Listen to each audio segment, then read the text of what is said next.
So, in your work, how would you say that you affect social change, or do you affect social change? I don't know if I do.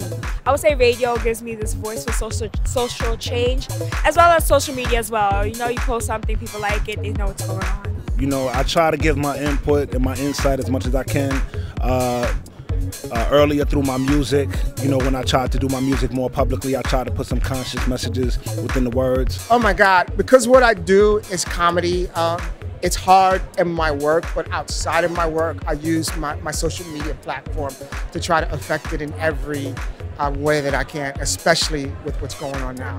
I can't rightly say that my professional organization involves themselves with individuals of like a working class. When I'm on the radio, I produce the morning show with Ebro, Laura Stiles, and Rosenberg and these cats, and I give my insight as a native New Yorker, original black man, you know, being confronted by the police on a regular as I walk into a house that I own.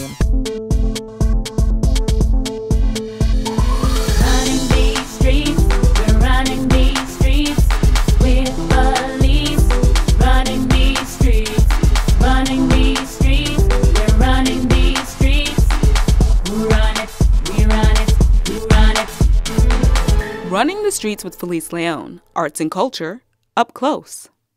In terms of trying to create change, I try to at least relate first and show the people that I'm not disconnected, but I'm one of. How would you say that in your work you all affect social change?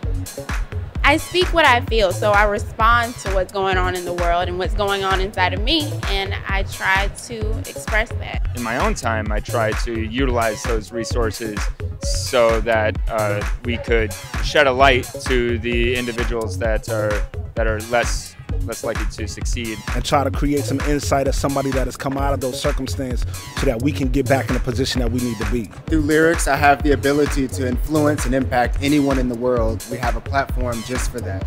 Right now, I'm a programmer, so rather I solve problems rather than, you know, create anything. We all are created equal. None of us really created ourselves. We were created, you know, by the creator. Once I have the skill set or the experience, then I'll build up and possibly create an app that might, you know, make it easier for people to do something. So what moved you to be here today? Black lives do matter. They always matter, and all lives matter. But black lives can't only matter when somebody else is holding a gun either. We deserve to treat each other equal. It's unfortunate and that it's happening, but you know, I wanted to say that I was here and I experienced what happened so I could speak about it to those who didn't attend. We just look at each other from inside out rather than, you know, the outside appearance. So I think if everyone starts doing that, then we'll see the bigger picture.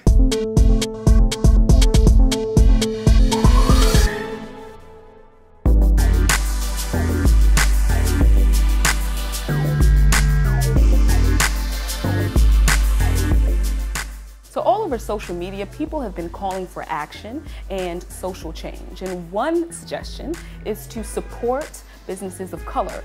We're here in BedStuy, Brooklyn at Peace and Riot. Let's check it out. Hi, Achuziam. Thanks for having us here at Peace and Riot, Home Decor Paradise. We appreciate it.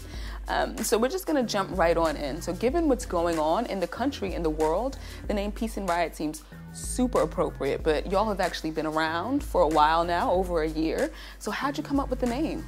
Actually, Peace and Riot was the name of a band my husband and I started. You know, we never got to put anything out because as soon as we got the name, then we got married, then our little person came, and now that's our new Peace and Riot. Got it, got it. So music is, you know, very much in the performing arts, and but home decor is still within the arts, but a bit different. So how'd you make that transition? I came into interior design quite a while ago. This is my second time having a store. So, you know, you're selling home goods and gifts, And then people would say, oh, so if I do that, what color paint should I have? And, you know, where should I put this? So, I mean, I was really just naturally going to progress into interior design. But I did work with a designer, Seaburn Ragsdale, for a number of years.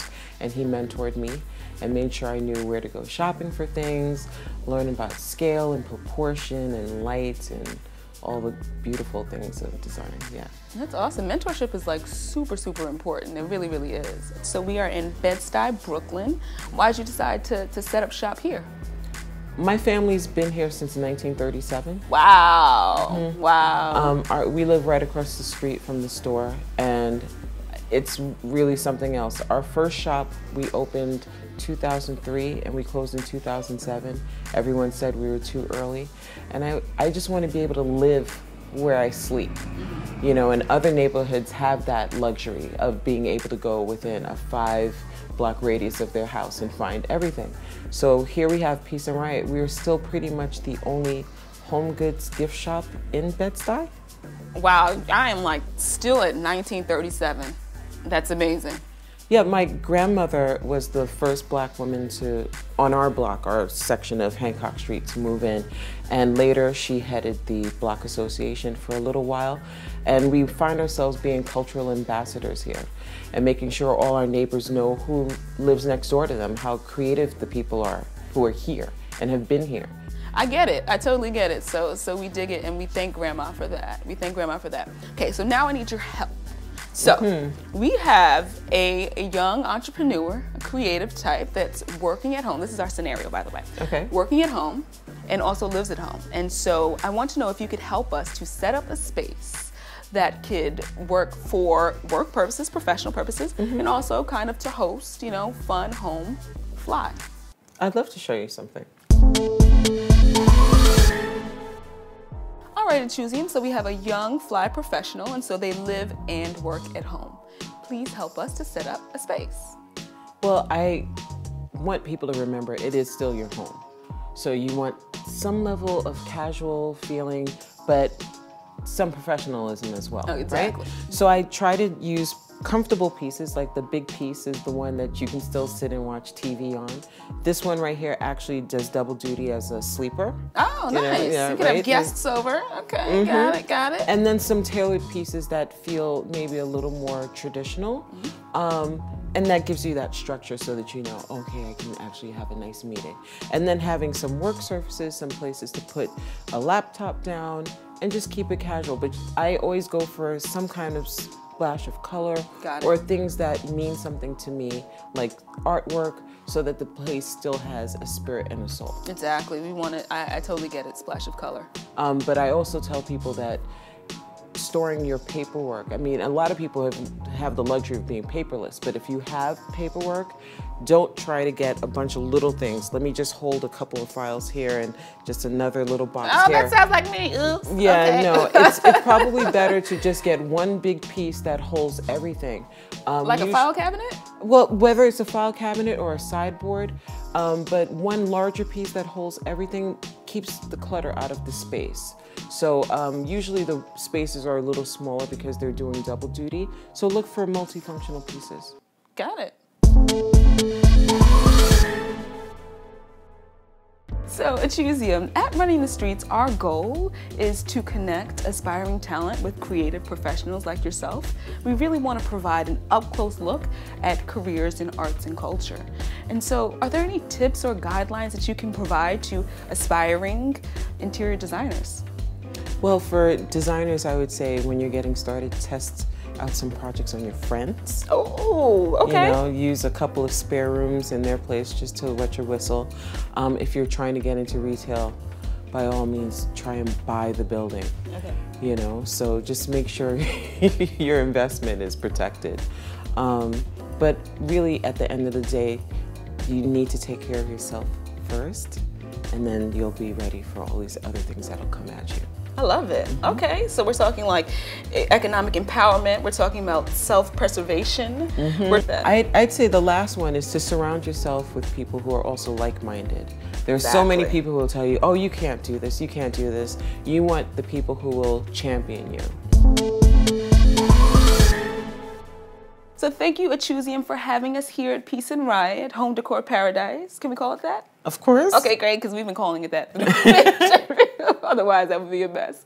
So for more information on Peace and Riot, you can go to peaceandriot.com, and you can also find them on social media. Check them out there. And so thank you. And remember, Achuziam, we run these streets.